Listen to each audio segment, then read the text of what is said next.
Friday morning. Thanks for watching us here on Live Impact News here at 13 News Now in our streaming studio, whether you're watching us on the app 13 News Now Plus or on YouTube. For the live stream, we are certainly thankful that you are joining us. I'm in the studio with producer Sarah Calloway and meteorologist Craig Moeller as they wave. My name is Eugene Daniel, and on this show, we tackle live breaking news as it happens here in our region of Hampton Roads, Virginia, also across the Commonwealth and the entire country. A lot of things to talk about today. Some big news has been taking place here across the region and the country. But first, we're going to start with this forecast right here. It's going to be really cold and a weather impact alert coming up on Monday. We've got a lot to talk about. Let's get into the weekend. Happy Friday, right? We made it to the weekend. A lot of folks excited about that. We actually have, as I'll show you, some snow showing up on the radar. Most of it's not making it down to the ground. As we look forward to the weekend, I'm going to show you Saturday. Saturday's forecast, temperatures low to mid-50s. You're going, Craig, that sounds great. It does, but you have to take steps to prepare your property. If you live in Southeast Virginia or Northeast North Carolina, really other parts of the United States as well, Northeast, North Central U.S., an Arctic blast of air is coming in. So Sunday, right here around Hampton Roads, temperatures are going to start off in the lower 40s and then tumble as the day wears on. We could also see a few snow showers, and I just got an updated look at our modeling for snowfall projection on Sunday. I'll share that with you in just a moment.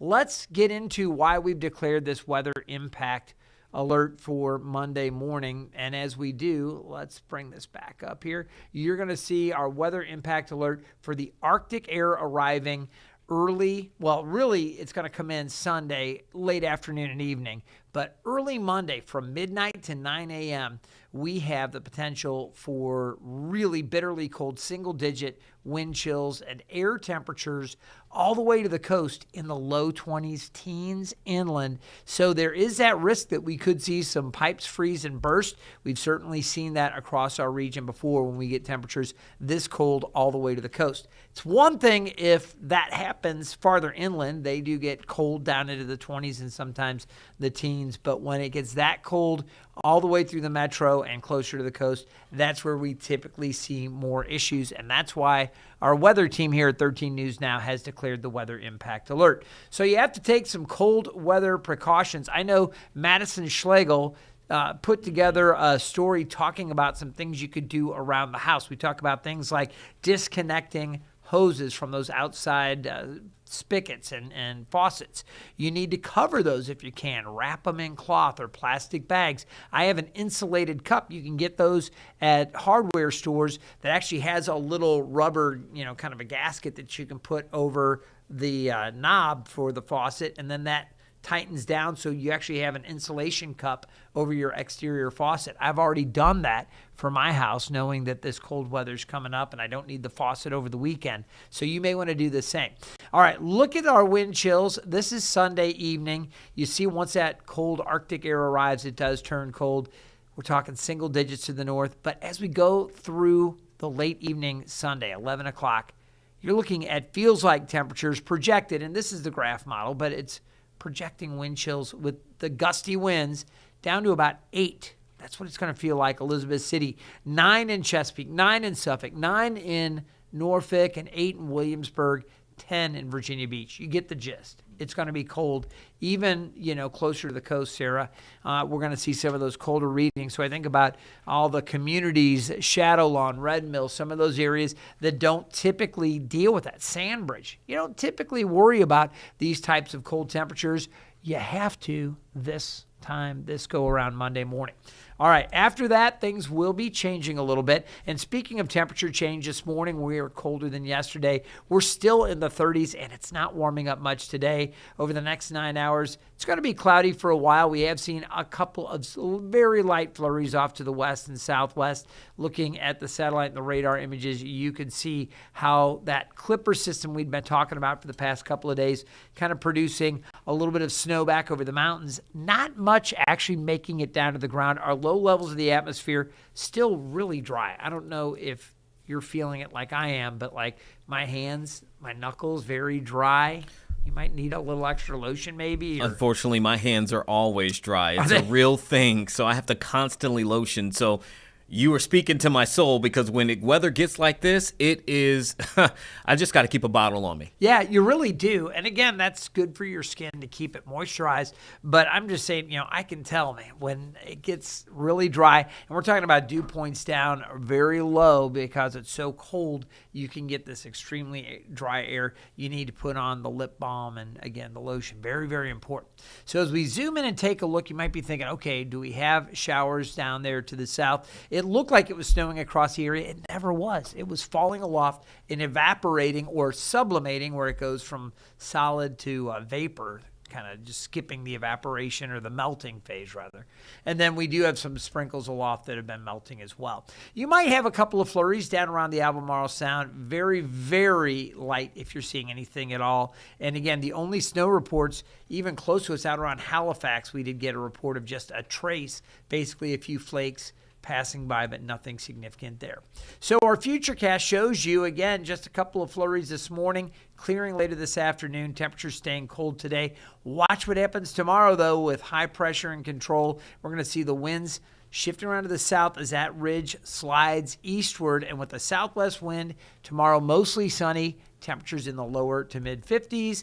Then you got to brace for this, guys. We are looking at that Arctic air surging southward right there. Sunday morning, low 40s, but turning colder as the day goes on.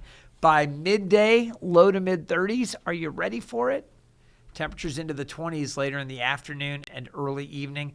Talk about a good day to stay inside, stay bundled up, maybe some chili or soup or something. Watch a little NFL football. Sounds good to me. That sounds like a plan. Stay warm. Maybe you got some shopping to do, whatever. You want to make sure that you are quick from your car into the stores if you're hitting the brick and mortar this weekend. All right, as far as snowfall amounts go, very light. We don't anticipate anything with the flurries this morning. Later on Sunday, you'll notice how the model, this is a graph model, tries to produce a little light coating around Virginia Beach. Doubt we'll see much at all. The other models have been pretty dry, but we'll just mention we're going to continue to refine that, our weather team, as we head through the weekend and into later Sunday and into Monday. All right, so highs today, close to 41, a little cooler for some the inland areas and off to the north, a little bit warmer down to the south. Lows tonight, low 30s, upper 20s inland, and then tomorrow back up to 54. There's our day that's close to average, and then that next surge of cold air. Here's where it gets fun, though, you guys, and I know, Sarah, you're always interested in when it's going to warm up because you love to go to the beach and spend all of your days there, right? No? Yeah. Yeah, In the okay. summer. She had to think about it for a second. Yeah, I was like, come on. What do you want to stay in and scrapbook because it's cold? Come on. She was doing that last week. All right, let's take a look at the temperatures and the flipping of the script, so to speak. We'll take a look here at December so far. Eugene, only one day that's been average. Every other day in December 2025 for Norfolk has been below average. I don't like that at all. No, you look at that. I mean, those are days where legitimately the highs are in the 40s, and some of those were like early morning highs where it got even colder later in the day. So you've got 58 on Tuesday and 52 Wednesday. Those were the two warmest days, and since then it has been cold, and all those days below average, shaded in blue. Let's take a look at the next 10 days. After the dip, Monday into Tuesday, we start to build it back up. Wednesday, back in the low 50s. And then above normal on Thursday, staying above normal. Friday, Saturday, Sunday. And how about beyond that? There's the 2-week outlook there, weekdays 8 through 14. So this takes you through Christmas and the day after. You're looking at above normal conditions, not only for the Mid-Atlantic and Hampton Roads, Northeast North Carolina, but down through the South. That's certainly not great for people who want a white Christmas. No. That's not me. I want to clarify, not me. But, Craig, I want to kind of jump back a little bit. You were showing the models where there was snow, where you could see snow within our area, but you made it very clear it's not hitting the ground. How does that work? So you think about it. All right, our Earth, this is we never ever want to get, political or controversial here, but the Earth is in fact round. If any of you that were thinking it was a flat Earth, we got to go with, I'm going round. I'm leaning into it. All right, the Earth is round. We've got our radar beam. It shoots in a straight direction. It doesn't curve with the Earth's surface. So what happens is when that beam shoots out from the radar site, that beam is straight and we can adjust the tilt, okay? But as you get farther away from the site, the Earth naturally curves back off and away from it, so that beam goes higher and higher into the atmosphere. So what's happening is when we show a radar, and I'll go back to the mosaic radar here very quickly, when we take a look at the radar and you're looking at the entire map where they're all put together. Let's see if we can do this right here. And we're going to zoom in. I'm pulling from a couple different shows here, so that's why this is showing you the Pacific Northwest. Let's come back to Hampton Roads. All right. When we come and take a look at this, you're going to see the snow is showing up from many different radars. And maybe the radar down in Morehead City is picking up snow over a portion of northeast North Carolina, or the one in Sterling or Dover is picking up snow that's way high in the atmosphere because it's 100 and some odd miles away, 200 miles away. All right. When you go to the Wakefield radar and you take a look at things closer to the radar site, and it's showing near the radar site, there's nothing close to it. You can see almost like a clear donut, even though some of the other radars show it off. I hope that makes sense. Yeah. But the farther out you get from a radar site, the more likely you're going to pick up some of that snow that's not making it down to the ground. Eugene's regretting asking me that question, but I think it makes sense. You kind of mentioned it a little bit in Daybreak too, a little bit, but this is a better, a better breakdown of how that works. I will share with you kind of an interesting story. Back in the late 80s, and now I am dating myself here, okay? I started working in broadcasting back when in you were May. 15. I was 10. May of 1989, I had my start at the University of Missouri. And we were coming out with the 88Ds. That's a model of radar. Before that, we had used Vietnam War technology, basically, with the radars. And the National Weather Service developed the 88 for 1988 Doppler radar. So the 88Ds were coming out. And what they were doing was they were placing them. They started off by putting those National Weather Service radars, these powerful Doppler radars that could start depicting wind now. This was, again, how many years ago? A long time ago, 30 years ago, 35 years ago. They started putting these things out there, but they picked the major metropolitan cities after, they started off in the real severe storm markets, like your Oklahomas and Texas. Then, because they only made so many of them, they had to add them, gradually. They went to the major cities. What we found was that there were some blind spots due to the curve of the earth where the beams would go out, and you could have weather in some areas kind of below those areas where the beam was shooting over the radar, and they had to keep filling them in till they had the entire country canvassed. I remember that whole process. Just not that long ago. Not that well, it seems like it wasn't that long ago, but looking back, like I said, this was early to mid 90s. When I was out in Salt Lake City, we got the radar, and that was in the mid 1990s. So you're going literally 30 years ago. All right. And until then, we didn't have the radar. And the reason they got it so late in Salt Lake, other places that had it, almost, 5-6 years previous. Salt Lake's a big metropolitan area, but because the mountains were blocking so much of the radar, they said, hey, we're going to do the mountain communities last because we didn't have the coverage. I think it's interesting to me that you break that down because, my thought process in my very simplistic scientific mind is that if it's cold enough for it to snow, sure, then theoretically the snow should be able to fall and I should be able to see it. And so being able to break that down and listen to you and visualize it helps out a lot. Just remember, in order for snow to fall or any precipitation, you have to have the temperature and the dew point. You have to reach saturation for that moisture to condense and to exist. So up at the clouds where you're seeing it, that's all just condensed water vapor.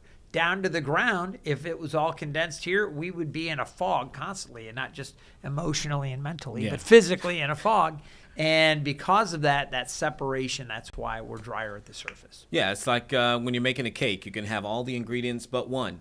And if you don't have that right ingredient, it doesn't all come together, correct? So it's good to know that. But just thinking ahead again to Monday, we're talking about it's going to be really, really cold. You mentioned the story that Madison Schlegel did that is on our website, 13newsnow.com, and that's getting on ways in which you can prepare your home. Now, there's a reason why we talk about this. Again, I feel like I have to keep saying it. It's to prepare you, not to scare you. Yeah. And so that, we try to put these weather impact alerts out in advance so you can do things like weatherizing your home, insulating your pipes, your doors, all of those things so that you're in the best shape possible. I will share a story. My wife and I have some very dear friends that we met through a very bad situation, and that we were walking on a Christmas morning after a record cold snap going into it. I mean, the temperature's similar to this, teens and 20s, very similar situation, all right? We live near the Chesapeake Bay, and our temperatures typically are a lot milder than other parts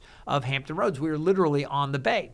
Well, we're walking through the neighborhood, and we see a garage doors open on this home, and I am seeing water is streaming out of the garage. And there's no car in the garage. There's no car in the parking lot. And I turned to my wife. I said, that's not right. We should go see what's going on. And she said, oh, don't leave. I'm sure they know what's going on. What? Stopped her, convinced, knocked on the front door. Nobody was home. Went to the neighbor's house. All right. They said, oh, my gosh, the neighbors, they were out of town. They have another property up in Pittsburgh, and they were up in Pittsburgh for the holidays. So we got on the phone with them, shut the water off. What had happened was pipes had burst inside that house, a well-insulated house, but up in the attic, it was so cold, some of the lines had burst, and they had literally, it looked like a rainforest in their garage. And again, because of that, we were able to shut off the water. They came home. Years later, they came up and thanked me about this. I didn't even know who they were. And we have since become really good friends. They're some of our closest friends. But my point is, that's the type of thing that can happen. So this isn't about alarming people. We just want you to think about, taking whatever steps you can to make sure your home is protected. And tomorrow's the day to do it. Don't wait till Sunday. Sunday, it's going to turn colder and it's going to be miserable if you're going out doing stuff.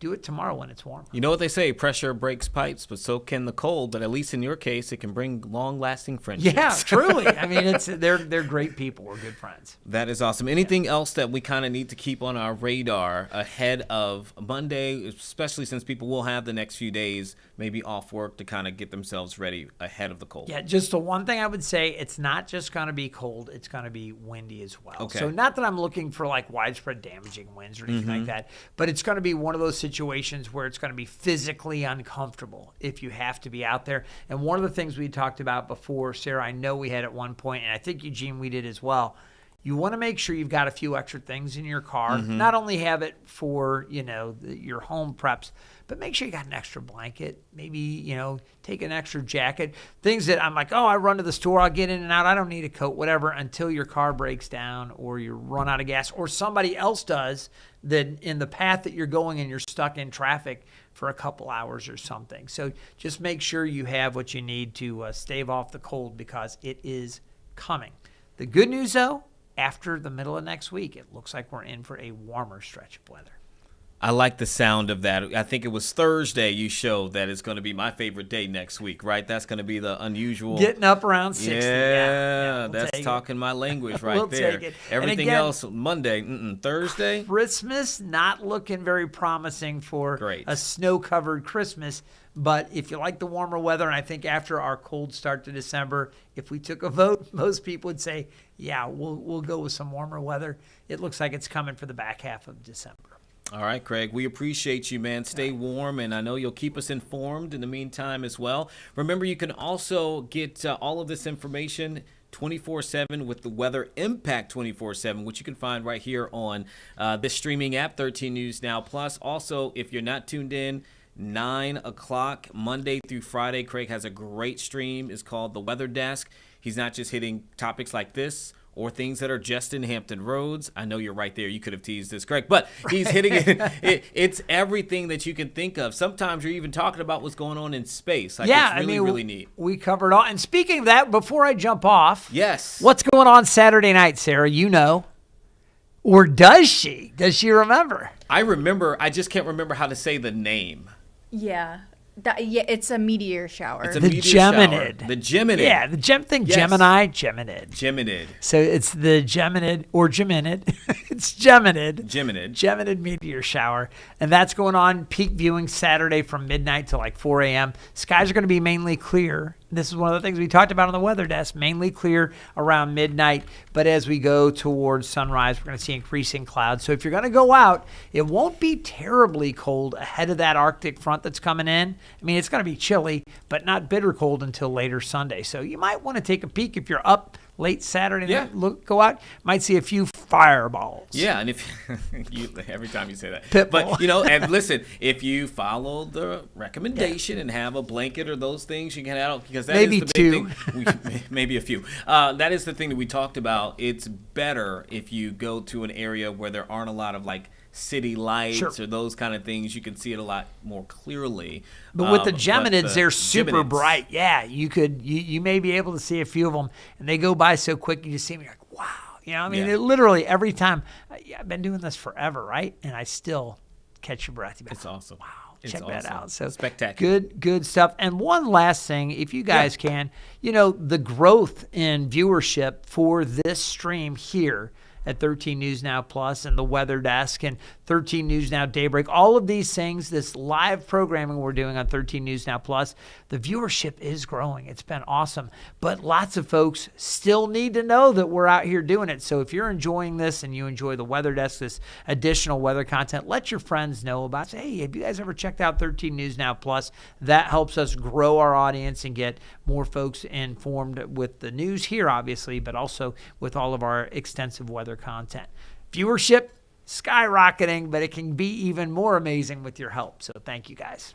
All right, Craig, and we always appreciate you as well. Meteorologist Craig Moeller coming in to tell us about that cold that is on the way. You just want to make sure that you are prepared to stay as warm as you can. Okay, let's go ahead and transition right now. We are monitoring a few things, waiting for them to take place. We are expecting some form of press conference from Democratic leaders here this morning. This is following that big situation that took place on the Senate floor yesterday. Neither of those health care proposals passed in the Senate. Of course, that is to address the looming deadline for the expiration of the ACA tax credits that help millions of Americans pay for their health care plans. So we are expecting that at some point. We're going to actually get more into that because we're going to have a guest come onto the show to talk about what that could potentially mean for Americans, particularly your wallet and whether or not they have health care. But right now, one thing that is happening live and we can go to is in Massachusetts. We've been following all week, the second week of the Brian Walsh murder trial, and it is taking place as we speak. For those who need a bit of a refresher, Brian Walsh is accused of murdering and then dismembering his wife back in 2023 on New Year's Day. Her body still has not been found. He has said that he did not do this. However, he did recently plead guilty to misleading police and giving them a statement that was not true. Now, he and his attorneys say that he panicked after finding his wife dead in his bedroom, but he still says that he is not the person who killed her. And then also keep in mind, again, her body has not been found. That being Anna Walsh. Again, she was killed, or last seen alive, I should say, on New Year's Day in 2023. So if we can right now go to, as you take a look at him right there, go to this trial that is taking place as we speak. Of Anna Walsh. So to suggest that Mr. Walsh did everything he could to clean the basement concrete floor with hydrogen peroxide and mops and cleaning fluids, only to have blood found on the floor, defies a reasonable inference that he was able to clean any part of that house sufficiently to avoid detection. And why is that important? Because nothing violent happened in that house. And that's why there is no biological or blood evidence anywhere in that house.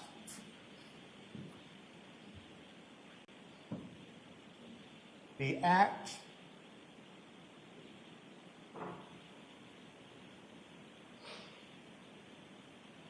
of trying to hide the body of his wife and the blood evidence that is seen on that carpet carpet.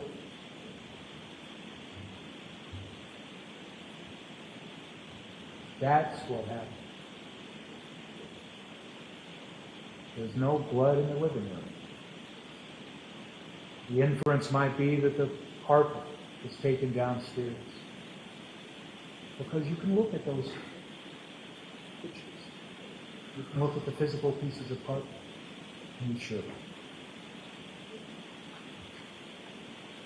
If there is no evidence of any killing that happened, and there's no evidence that anything was done before Mrs. Walsh died,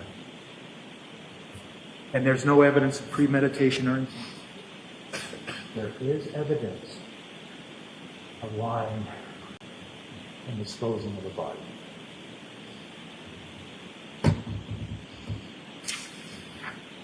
You can take that down. So now we look at the evidence, and I'm just going to characterize it. Some of the evidence that the Commonwealth has presented to you, and there is no question that their obligation is to present to you evidence. But I just ask you to think about, in some cases, how that evidence was presented to you. And I'm going to use a phrase that may or may not be entirely accurate, but it's cherry picking. It's looking at thousands of points of data and asking you to think about it, but not telling you why you should think about it. And what am I talking about specifically? And I'll give you some examples. We already talked about the hole in the ceiling, but let's talk about it a minute. They kept talking to you about that hole in the bedroom ceiling as if it was of some significance. And yet you recall the testimony of Mr. Sheehan. I didn't see anything significant about it. It looked like somebody might have fallen through the ceiling. And there's nothing significant about the pieces that Mr. Walsh had stored in the cabinet in that same bedroom. I asked Mr. Sheehan about that. I didn't see anything significant about that. Yet you kept being given that evidence. And then as the evidence developed, for some reason, there's Mr. Murphy. And it came out in evidence that Mr. Murphy had in fact contacted Mr. Walsh because there was a promotion going on. It wasn't that Mr. Walsh said, hey, come and fix this hole, this suspicious hole. No, he was contacted.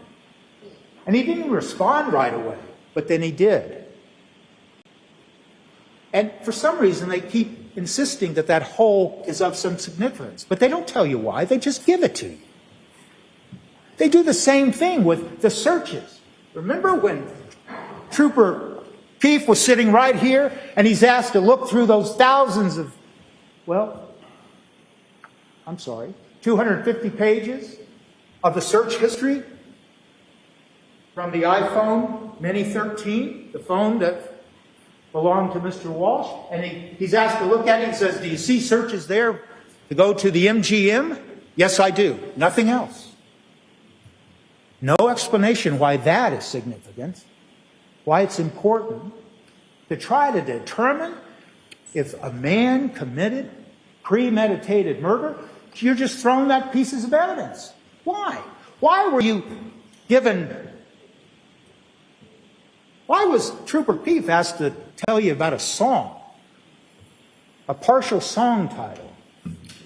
And when you go over that evidence, look through there if you choose to, and I will encourage you to do that. And you see song after song and movie title after movie title. Why is it that the government throws that at you and says, think about this? For what reason? And then they present to you through Trooper Garino something about a porn movie. I'll just take this opportunity right now to apologize to each and every one of you for some of the questions I asked.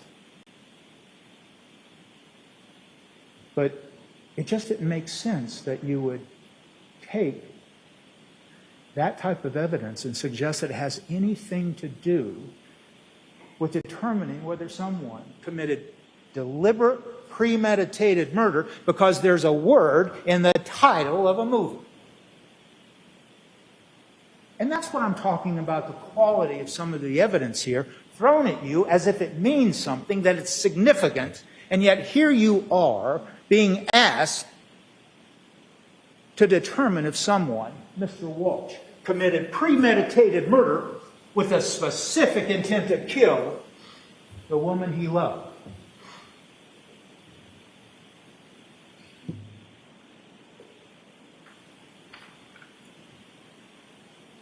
When we talk about premeditated murder, when we talk about planning, you have to ask yourself, did I hear evidence of the conduct of a man who premeditated, a man that had thought about a killing, a man that had planned? I mean, think about what you heard. And we're not going to repeat all those things I've already said, but I want you to focus on one other piece of evidence. I asked Detective Schmidt, when you went down to the basement on January 4th, you saw some bags down in the basement. Yes, I did. What did you think was in those bags? I thought they were pieces of rope. My goodness. What does that tell you about the thinking process and the sloppiness and the lack of any planning or careful thought that you would expect out of someone who had planned a murder?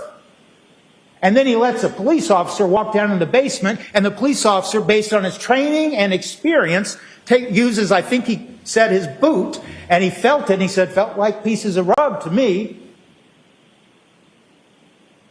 Rug? That is in evidence. It has blood. Think about all of that when you're thinking about it. Did this man, Mr. Walsh, did he plan anything? No. Did he intend to kill anybody? No. Did he kill Anna Walsh? No. The evidence does not support a finding of premeditated murder with specific intent to kill based on the evidence, not based on sympathy, based on the evidence. What's some other evidence that is troubling? Mr. Walsh is talking to the police, and he says, I messenger. When asked about, and we was trying to explain it, things will come up on my phone that I thought were for me, but then it turns out they were for Anna.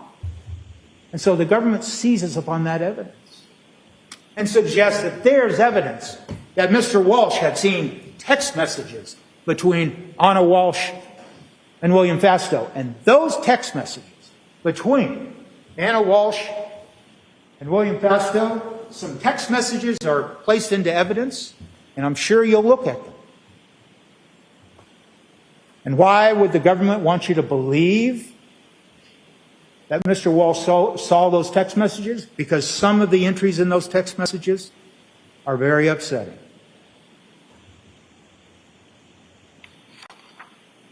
They may very well enrage a husband to read about what was going on in those text messages. So you'll look at them. But ask yourself, as you look at them, and perhaps as you think, I could see that might upset, that might put somebody in a rage. Problem is, there is absolutely no evidence that Mr. Walsh ever saw any text message, because he was trying to say, I messenger, and now you know from the testimony of Trooper Keefe, there's no such thing as I messenger. We're talking about Facebook Messenger. But the important thing is, there is no evidence in all of the digital data that you have before you, in all the digital data that they examined, that Mr. Walsh ever saw anything going on between his wife and William Fastow. And when you look at those text messages, and you might have some question about it, and if the government stands up and says, well, he saw those because he told them that he was seeing iMessenger, which doesn't exist, then ask yourself, why is it then that on New Year's Eve, Anna Walsh is taking all these photographs. It's festive. It's a lovely situation. And she says, in the presence of Brian Walsh, as she and Jim Mutlow were taking photographs, hey, why don't we send a photograph to Will Fastow? And was there any evidence that he reacted, Mr. Walsh? No. And when asked by Attorney Porges, well, so what happened next? And Mr. Mutlow really took efforts to remember, and then he said, oh yeah, that happened before the young boy woke up and came downstairs, and that was around 10:30. So if you just think about that, then the festive and jovial celebration continued for another 2 hours. There is no evidence that he reacted. Mr. Walsh reacted to them sending a photo. Why? Because he knew his wife had a crush on Will Fastow, and it didn't even make him jealous. And how do we know that? Because she told her friend, Alyssa Kirby. And Alyssa Kirby was asked, and she said, you know, Anna told me that he didn't get jealous. He's not the jealous type. In fact, I wish he was more jealous. Please consider that in the context of this notion that the motive for a killing that did not occur, but the Commonwealth's theory of a motive is anger over an affair. There's no evidence of that.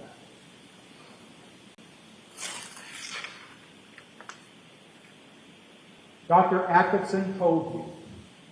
Dr. Atkinson described to you the phenomenon of sudden unexpected death. It happens.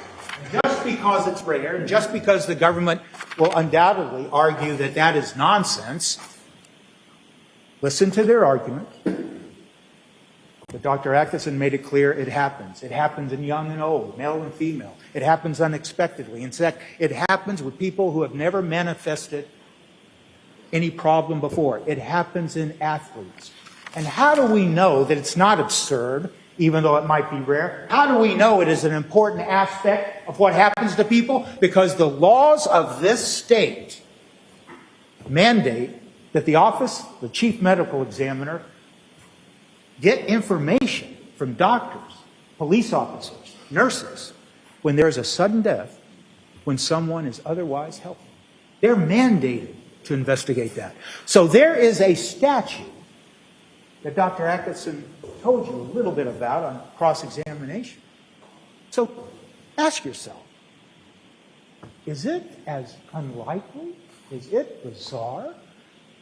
Because Anna Walsh worked out. Yes, she had been sick before. She had been with Alyssa Kirby in the days leading up to this, and Alyssa Kirby wound up having the flu. But that's not what really is at issue here. Sudden and unexpected death may occur because someone is ill. All we know is that it happens. And the fact that someone doesn't believe it could happen doesn't mean that it doesn't. Importantly, though, think about the shock of it happening. Think about the effect it would have on anyone. A lay person that has no idea it could happen. You're down celebrating with your wife and your friend, and then the tragedy happens. And you panic because you can't believe it. You don't understand it. And you don't think anybody's going to believe you.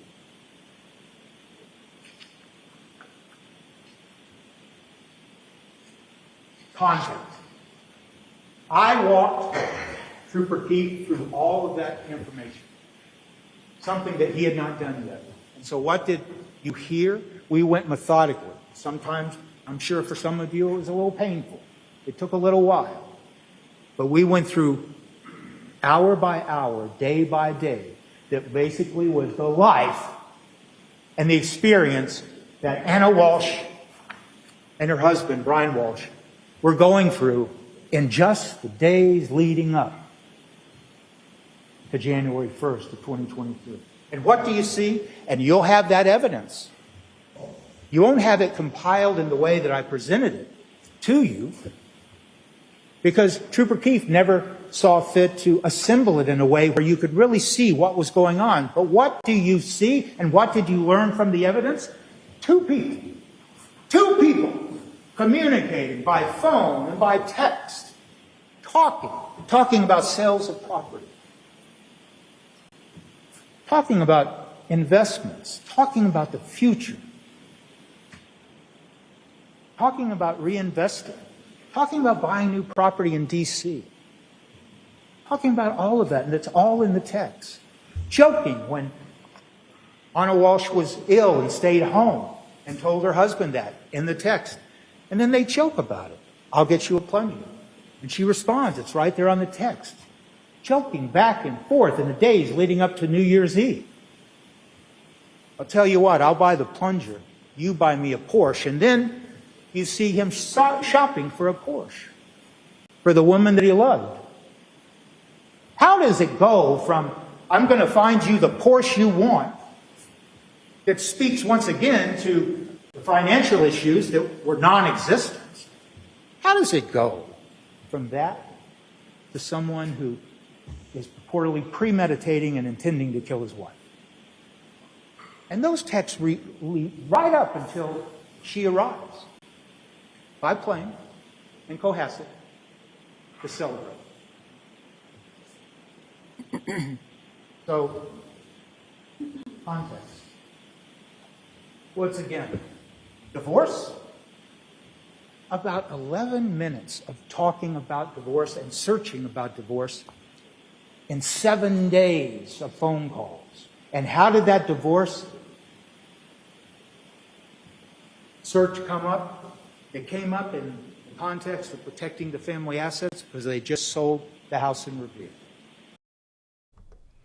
You're listening there to closing arguments in the trial for Brian Walsh, who is accused of killing his wife, Anna Walsh, back in 2023. On New Year's Day, you're hearing there his attorney defending him in the moment, looking into how police and investigators handled that case. Remember, he faces life in prison without parole if he is convicted in this. This is after he has already pleaded guilty to misleading police in his statements at some point during this investigation, saying that he panicked when he saw his wife dead in their bedroom. But his wife's body has still not been found to this point. So there are a lot of questions around this. Sarah, we do believe that yesterday the defense rested without taking any witnesses. So Brian Walsh did not go onto the stand. That has been a case that a lot of people are watching and have been watching for some time because it's quite interesting, some of the details, and still a lot of questions remain in this moment. But again, you're seeing the closing arguments maybe throughout this stream. We might be able to come back to it, and we'll see how long the arguments take place and then how long it takes for the court to make a decision in that case. But right now we want to go to Richmond, Virginia, right here in Hampton Roads, where Governor Glenn Youngkin is making a major announcement, a big investment into the Hampton Roads region. He's announcing a $689 million project for a company out of Chesapeake called LS Cable and System. It's a power and communication cable and systems solutions company. It's supposed to bring in 430 new jobs, and the Youngkin administration is saying that it's the single largest capital investment in the Hampton Roads region in history, is what they are calling it. But let's listen to the governor himself. Obviously, this will be a big thing for the Hampton Roads region and the city of Chesapeake.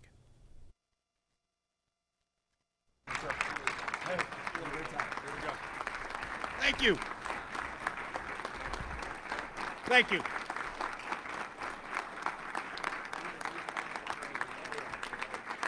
Thank you. As I repeat frequently, my wife doesn't stand up for me, so thank you. Juan Pablo, I want to thank you for your leadership. I want to thank you for your service. I want to thank you for the energy that you bring every single day. And I have to say, during the course of the last year, as you moved from chief deputy to secretary, you have brought an extraordinary amount of success with you. And so thank you, thank you, thank you.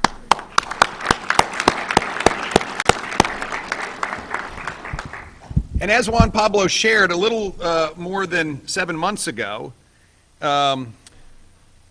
we were celebrating the 1-year anniversary of a huge announcement that, of course, Bon, thank you for choosing us then, and thank you for choosing us again today. Juan Pablo and all of us stood together celebrating a huge commitment to the Commonwealth of Virginia, one that, as you've heard, was the largest economic development commitment in Chesapeake and in Hampton Roads, particularly for a manufacturing site.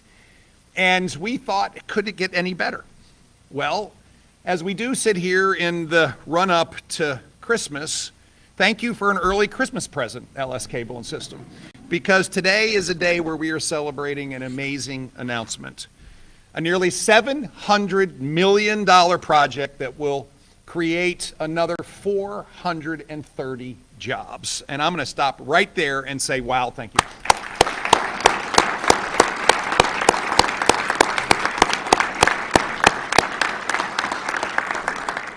And all of you know this, that when a company makes a commitment to build a complex of this size, it's a statement that is far more complex than a simple announcement to build something. It's a statement that reflects trust in a partner. It's a statement that reflects optimism and confidence about what will happen tomorrow. It's a statement that reflects a real sense of partnership with everyone involved. And that's what today is all about. Today is about confidence in America. Today is about confidence in Virginia. Today is about confidence in partnerships. And today is about relationships. I had the great privilege on my very first trade mission to be in South Korea and to have an amazing meeting that extended for a long time with the leadership from LS Cable and System. And we talked about what America meant, the values that underpin this great country, and the same values that underpin South Korea. The economic miracle of South Korea, where jobs and manufacturing and investments lifted people out of poverty at an unprecedented level. And the fact that our two nations are allies. Our two nations depend on one another. Our two nations' future is integrated. And before we know it, we started talking about a big project. And that big project came to fruition, of course, last summer. And to see earth-moving equipment and shovels in the ground and an enormous facility rising up in Chesapeake is incredibly exciting. And then we stand here again today to hear of yet an even larger commitment to America and to the Commonwealth. And so I first want to just start by thanking my friends at LS Cable and System. Thank you for relationship. Thank you for friendship. Thank you for believing that these foundational principles are so important that we have to grow and build together. And so to Bon Ku, the president and CEO of LS Cable and System, thank you, sir. Thank you. Thank you. To Mr. Kim, who is the regional president of North America, thank you, sir. And to Patrick Shim, who's the managing director of LS Cable and System, thank you, sir. You show up, you show up, you show up. Patrick, where do you make your home? Virginia. I'd like to thank the U.S. Deputy Secretary of Commerce, Paul DeBar, for being here. Paul, thank you, thank you, thank you, thank you for being here. I'll have more to say about him in a minute. Mayor West, you lead, and I appreciate that. You lead with a servant's heart, and the citizens of the city of Chesapeake benefit from that every single day. Thank you, sir, for your partnership. And Stephen, to say thank you to you, I know emanates to everyone in the room and around the city of Chesapeake who works so hard to bring opportunity to Chesapeake. Thank you for your leadership. Now, Virginia is no stranger to great partnerships. We are home to nearly 80 prominent Korean companies. Korean companies who, for a long time, have called Virginia home. We are blessed with one of the largest Korean American populations in the country. These are entrepreneurs, these are business leaders, these are valued members in our community, members of our military. This is a hugely important part of Virginia. So important that I proclaimed January 13th, Korean American Day in the Commonwealth. And while there are all kinds of partnerships that are stemming from these deep relationships, this one with LS is special. It's special because it is an ongoing commitment to the future. An investment of this size, a commitment like this, the invitation by LS to bring 430 Virginians into the LS family is an amazing statement. And when you combine their commitment to the Commonwealth over these two big announcements, it's nearly $1.4 billion, and it's 760 jobs. Thank you for believing in Virginia.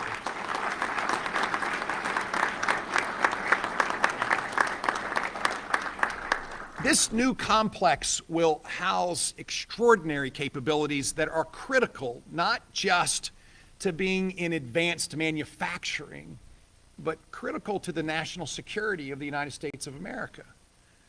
The idea that we are going to have copper rod production, recycling, and smelting.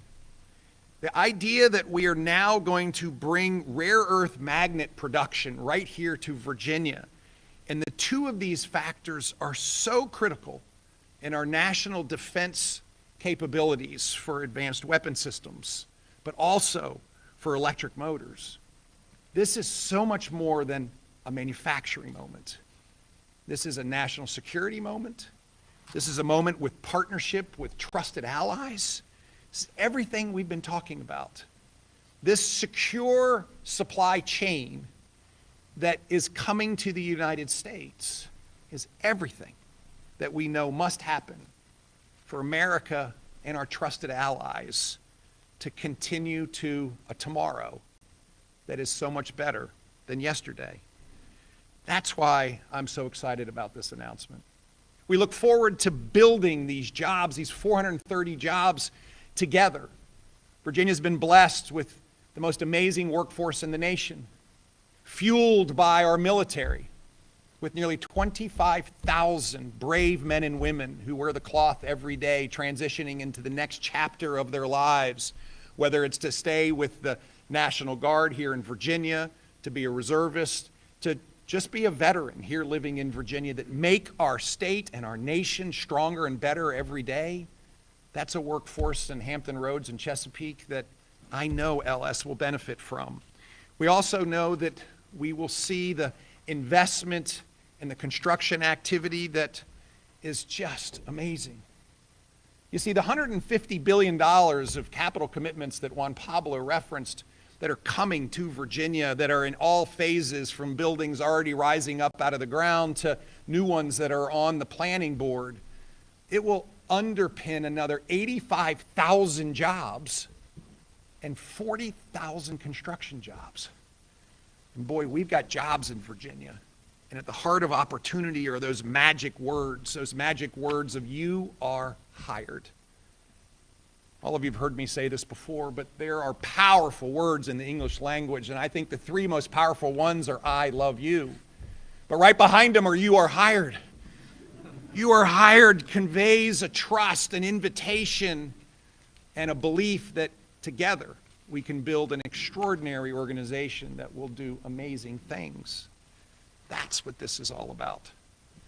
And so I am so glad that LS Cable and System believes in these values, because I've seen it up close and personal. I've watched them, and I applaud their decision again to come to Virginia. Together, our opportunities are limitless, but we have to make them, not just wait for them to happen. And that's what this team has done. This team has worked together in such a productive and collaborative way, and it has been this collaboration that has extended, yes, from LS Cable and System to the city of Chesapeake, to the Commonwealth of Virginia, all the way through to the federal government. The partnership that we have had over this course of this last nearly a year with the Trump administration has been so important. Again, you're hearing that announcement happening now in Richmond, but for a more than $600 million investment by a company in Chesapeake, which is going to be huge for that community there. That is Governor Glenn Youngkin. You heard him at the moment. Also mention Chesapeake Mayor Rick West there also, who is in attendance. You're looking here at renderings of what this investment would look like at the moment from LS Greenleaf. This investment will definitely pay, you can imagine, major dividends for the Chesapeake community, for them there. The administration calling this the single largest capital investment in Hampton Roads region's history, again, creating over 430 jobs. That company, by the way, again, is a power and communication cable and system solutions company. So we'll kind of track that, I guess, over the next several months, too, to see how things are going with that project. But obviously a big announcement for the city of Chesapeake. But the thing that is captivating people's attention right now, what is going to happen with your health care, particularly when it comes to how are you going to pay for it with the expiration date of those tax credits for the ACA set to expire at the end of the month. And leaders in Washington, D.C. still have not been able to come up with the solution. Just yesterday, Senate Democrats and Senate Republicans failed to get either of their bills through with the necessary votes to find a solution to the expiration date that now looms. And right now we have House Minority Leader Hakeem Jeffries, who was speaking live specifically about the ACA and what's going to happen when it comes to the premiums that people may be forced to pay. Know across the country what Republicans are up to. And beginning in California, we have responded decisively.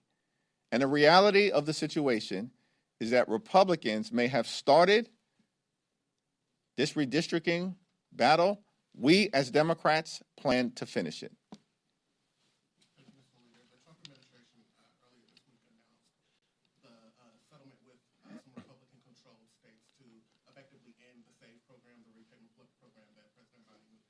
Created during his administration that will affect up to 7 million borrowers. You've been very critical of Republicans saying that they're exacerbating the affordability crisis as you see it. Do you see the end of this program and what the Education Department is doing by announcing this proposed settlement as potentially hurting even more Americans who could be forced into less generous, programs, have more trouble paying their student loans back? How do you see student loan debt within the context of the affordability crisis?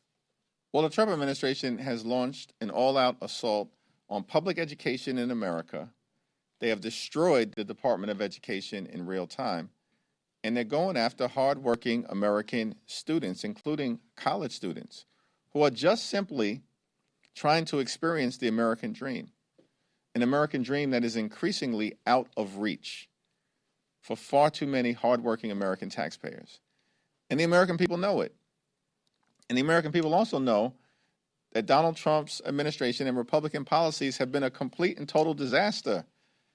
It's why this guy is at like 36% in approval. They're losing elections all across the country, literally in deep red parts of the country, including most recently in Miami and in Georgia, where the Republicans lost a special election for a state house seat that Donald Trump had just won by more than 12 points. And so from our vantage point, listen, we want to work with anyone to find the common ground to actually solve the problems that the American people want us to solve. And that's lowering the high cost of living and fixing our broken health care system while cleaning up corruption at the same period of time. And the assault on all of the things that have been done, including trying to ease the debt burden that students across this country have confronted, is irresponsible and is further evidence of the fact that Republicans never intended to keep their promise to lower costs on day one, because they haven't done a damn thing to make that happen. Hold on. Who's speaking?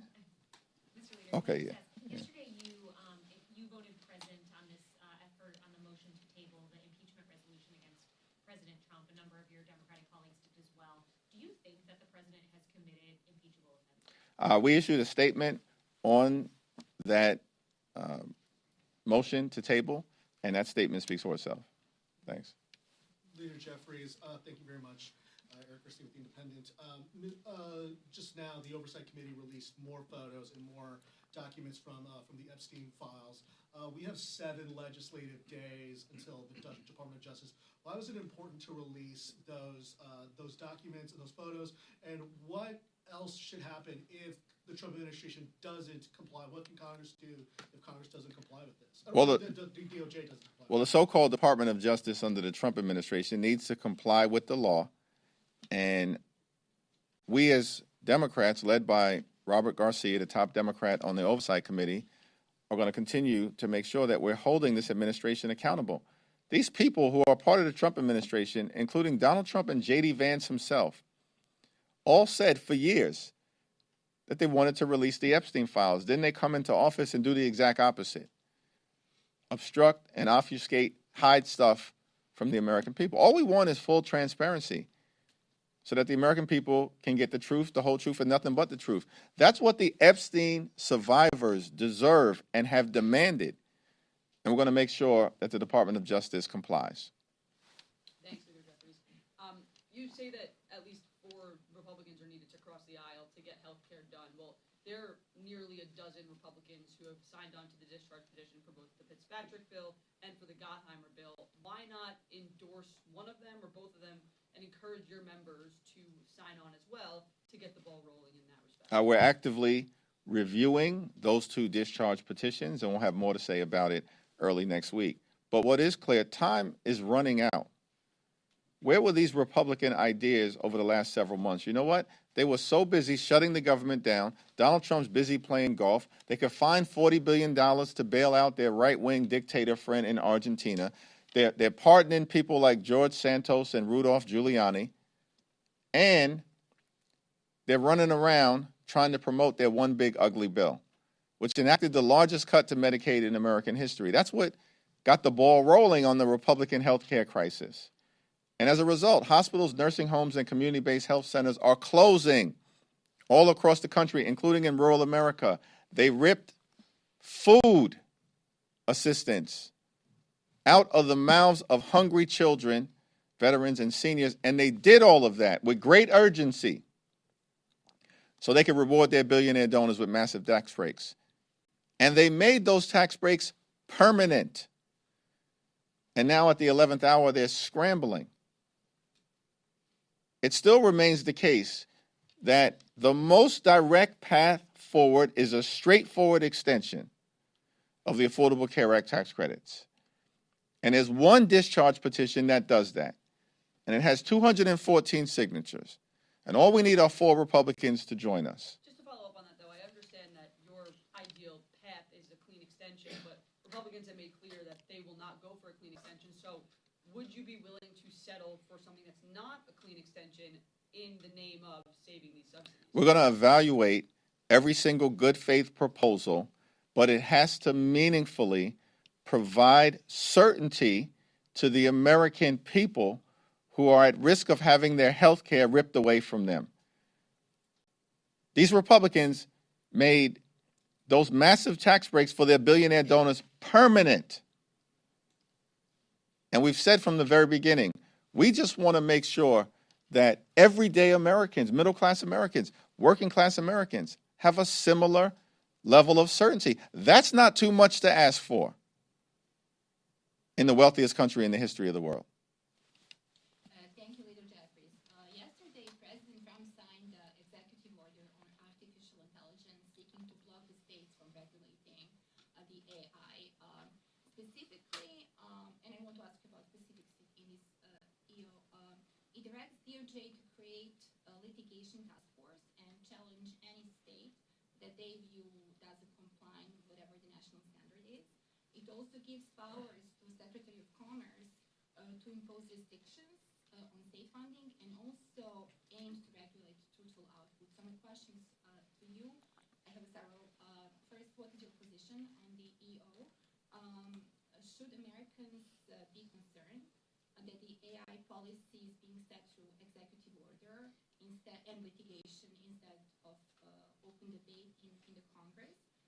If this approach becomes a standard, what is going to stop any future president from using DOJ to go against and challenge any state law they want? And finally, is this EO about innovation, or is it about expanding presidential powers?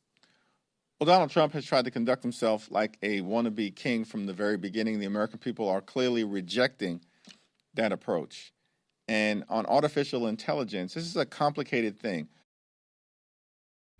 Okay, we were listening to the moments there where House Minority Leader Hakeem Jeffries taking questions there in D.C., but he opened up this press conference prior to us coming into it talking about the ACA tax credits that are set to expire now after Senate Republicans and Democrats were unable to reach an agreement on what to do about that expiration date that does loom at the end of this month. And let's go ahead and set the stage for you, because this is a very big issue for millions of Americans across our country. Biggest news that came out yesterday in Washington, D.C., with the Senate failing to pass either of those two competing bills that would address the issue of those expiring health care tax credits under the Affordable Care Act. Okay, now we're looking at a possible spike in insurance premium hikes for millions of Americans.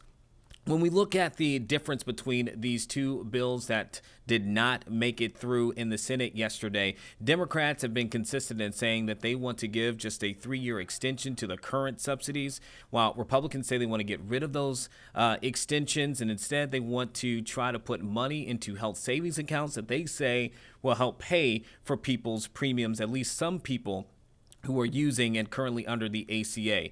But we've been looking at research from KFF. It's an independent source for healthcare policy and research. It says 22 million people could see an average of 114% spikes on their premiums come January 1st if something is not done with the expiration of these subsidies. Again, that is set to take place December 31st. And right now, joining us live this morning, we have Matthew McGaugh, who is a policy expert with KFF, specifically on this conversation of the ACA and the program and all of the impacts that these conversations could have. Matthew, thank you so much for joining us this morning. Appreciate your time. You know that December 15th is going to be the deadline for people to sign up. So a lot of people are currently watching what is happening in Washington, D.C. My first question to you is, which brackets, which people in terms of how much they're making, set the stage for us the impact that this could potentially have, and which groups kind of stand to be impacted the most? Yeah, first off, thank you for having me. The reality is that the vast majority of people who receive health insurance through the Affordable Care Act exchanges receive some form of premium tax credit that lowers the amount that they pay on a monthly basis, and then thus are going to be impacted pretty severely by the expiration of these enhanced tax credits, seeing how much they pay on a monthly basis increase by 114% on average, or $1,000 a year. There's huge variation in this number. People who are younger and maybe lower income could potentially see how much they pay on a monthly basis increase only a few dollars. However, this is a group that has very volatile incomes year to year, and a few dollars can have a massive impact on their household budgets. People who are older and maybe making who are more middle class are making upwards of 400% of the federal poverty line, which is about $63,000 for an individual in 2025. Those people could stand to see how much they pay on a yearly basis increase well over $10,000 in some states, close to $20,000. States that have historically high premiums in their health insurance markets. Think West Virginia, Wyoming. So there's huge variation, but this is a group of people who historically don't get offered health insurance coverage from their employer or make too much money to be eligible for Medicaid. These are, small business owners, entrepreneurs, people who work for small businesses, people in the gig economy and are self-employed, farmers and ranchers are all typically part of the profile of people who receive insurance through the individual market. And These are people who definitely stand the most to lose if these enhanced tax credits do expire. And Matthew, if I'm not mistaken, I think it's 24 million Americans currently use ACA Marketplace for the health insurance in some capacity. I know you all have done a lot of polling on where people stand with the, looming expiration of this. How do people feel about that according to you all's research? And, with inflation and everything, as you were just talking about, already hitting people's pocketbooks, what are people saying that they will do if it is to where the tax credits no longer exist? Will they continue with their health care? Our recent polling shows that the Affordable Care Act, sort of among everyone nationwide, is the most popular that it's ever been. And looking, likewise at the enhanced premium tax credits, there is bipartisan support for an extension of these enhanced premium tax credits. Both Republican and Democrat constituents support an extension, a majority of both. If you were to look at Affordable Care Act enrollees just themselves, the people who are going to be directly affected by the expiration of these enhanced tax credits, 84% of them say that they would like some extension of these enhanced tax credits. These enrollees are very sensitive to any changes in the price that they pay for insurance. 6 in 10 of them say that they could not handle just a $300 increase annually in what they pay on an annual basis towards their premiums. And significant shares of them say that they would consider going down to a lower tier plan, a plan that is less generous, or becoming uninsured if the amount that they pay on a monthly basis increases. And I want to kind of pick something out of what you just said there, because I think when people kind of hear the discussion that's going on in Washington, D.C., it almost, to some, you can kind of get lost and think that it's only Democrats who want to extend the tax credits in terms of like Democratic supporters. But there is like a bipartisan push right now. I know in the House, even with our Congresswoman, Jen Kiggans, who's a Republican out of Virginia Beach, who's presented a plan alongside with a Democrat to extend the tax credits for at least 2 years with some modifications. What are Democrats and Republicans who have been polled by you all saying in terms of their support for the extension? Are you seeing it pretty much bipartisan in that? Yes, nationwide there is bipartisan support for an extension of these enhanced tax credits. The enhanced tax credits have expanded the Affordable Care Act marketplaces. Before the COVID-19 pandemic, when these were instated, there was about 11 or 12 million people on the Affordable Care Act marketplaces. In 2025, that's over doubled to 24.3 million people. And this has mainly been driven by southern red states that have not expanded Medicaid and had high uninsured rates prior to the COVID-19 pandemic. So Florida, Texas, the Carolinas, Georgia have all seen almost a tripling or over tripling in their marketplace population, such that some Republican congressmen now have, between a quarter and a third of their total constituents that are enrolled in Affordable Care Act marketplace plans. So that's really sort of what's behind the scenes, potentially driving some GOP lawmakers to now support an extension, and whatever it looks like, just an extension period in the Affordable Care Act enhanced subsidies. You all also looked in some of your most recent data about how people feel about our nation's leaders, particularly around this topic. So obviously the tax credits were pretty much the dividing line that led to our record-breaking government shutdown, that we ended it without any real resolution, just a promise that we'd vote, and then yesterday we voted and there was no resolution. Based upon you all's research, what are people saying in terms of who they trust more or who they blame more for the circumstances that we're in if this were to be something that would cost them more money in order to be insured? It's clear from polling research, both from ours and other institutes, that Democrats are more trusted on healthcare than Republicans. And additionally, the aftermath of the government shutdown is that Democrats came out on top and were less to blame for the government shutdown in terms of public opinion. I find that so interesting, especially when you think about it. Still there wasn't a resolution that was kind of reached, but to see those and hear that in you all's research was interesting to me. We have the conversation. People are asking for an extension based upon the research here, but if there was any kind of bipartisan approach, I don't know if this is in you guys' research. Are you guys getting maybe did you ask voters and polls what they would consider like a picture perfect scenario, maybe a best of both worlds? Are you getting kind of insight on what would work for both sides in this conversation? While our polling didn't ask on different policy proposals that have been introduced from both sides over the last few years, what we do know is that this group is very sensitive to changes in what they pay for their health insurance on a monthly basis. We've seen in our research that this group is not able to tolerate, or many of them, 6 in 10, are not able to tolerate just a $300 increase in what they pay for their health insurance premiums. And a quarter of them would consider being uninsured if these enhanced tax credits do expire. So while we didn't ask about any specific policy proposals that have risen up in the last few weeks or few months, we do know that any changes to this original structure of the enhanced premium tax credits could potentially drive people to purchase lower value plans on the Affordable Care Act marketplace or just decide to become uninsured.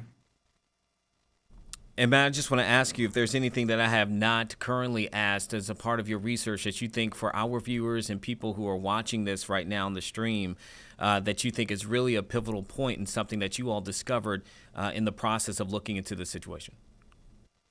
Yeah, I think the reality is that most people who receive coverage through the Affordable Care Act, the vast majority, in fact, are going to have no good option when it comes to purchasing health insurance through the ACA marketplaces next year. You should always talk to your healthcare navigator if you use one, agent, broker, other sort of consultant that you can go to talk about purchasing health insurance on the marketplaces. If you are buying a plan that is, silver or gold, you can consider dropping down to a bronze tier plan, which is going to have a lower monthly premium. But the flip side is that you'll have a higher deductible, thousands of dollars more. In fact, on average, $7,000 for deductible for a bronze plan this year. So people are really going to have to weigh their own personal preferences and their own healthcare decisions and see if they can assume the risk of having a lower value plan, if they can assume the risk of becoming uninsured.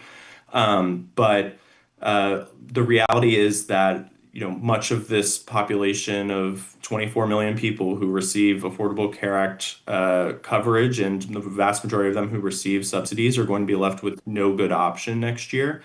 And this is not necessarily a topic that is exclusive or affects just this population. If more people are uninsured, that means that when they have a medical event, they're going to receive medical care that is going to be uncompensated at a hospital location. And that drives up prices for everyone across who has any different type of insurance, who has insurance through their employer, Medicare, Medicaid. So this is just, one more reason why the U.S. has higher healthcare prices than any other country in the world. Well, Matthew McGaugh with KFF, policy expert, particularly on ACA. And, I think no matter where you stand on this, we're seeing, again, that bipartisan approach, even from our lawmakers that know that this does stand to be an issue come December 31st, with everything set to go into effect January 1st. We appreciate you, Matt, for joining us here on the stream. We're going to have to welcome you back at some point if you can give your time, especially as we get closer to that deadline. Yep, absolutely. Thank you for having me. All right, sir. Appreciate you. Happy holidays. Okay, and so we actually have been getting and pulling reaction from lawmakers as well, including those who represent us here in Virginia. For those of you who are watching maybe through the stream and you're not in Virginia, that's where we are based here at 13 News Now, here at our live Impact News studio. And we were able to hear from Senator Mark Warner, a Democrat out of Virginia, after, I do believe, the ACA, this vote did not go through there in the Senate for the extensions. Let's listen to what he has to say in response. I've just voted on the Republican plan. It candidly is a joke. It would have added $1,500 to a health savings account. $1,500 once a year doesn't even meet the increase. I had one of my a Virginian come up and testify yesterday, and we can make the videotape available. Kathleen, who lives down in Newport News, she's got a business. Her husband's got a business. She pays about $544 a month now. When you see the price increase and you get rid of subsidies, her rates go up to $1,500 a month. She doesn't know if she's going to be able to keep her business. And the idea that a one-time chunk of dollars into a health savings account, when you also would give up all of the protections that the ACA has on pre-existing conditions, on what's called the lifetime cap, it would allow the insurance companies to even be more predatory. And it's not a serious issue, or not a serious proposal from the Republicans. I'm not even sure all the Republicans are going to vote for it.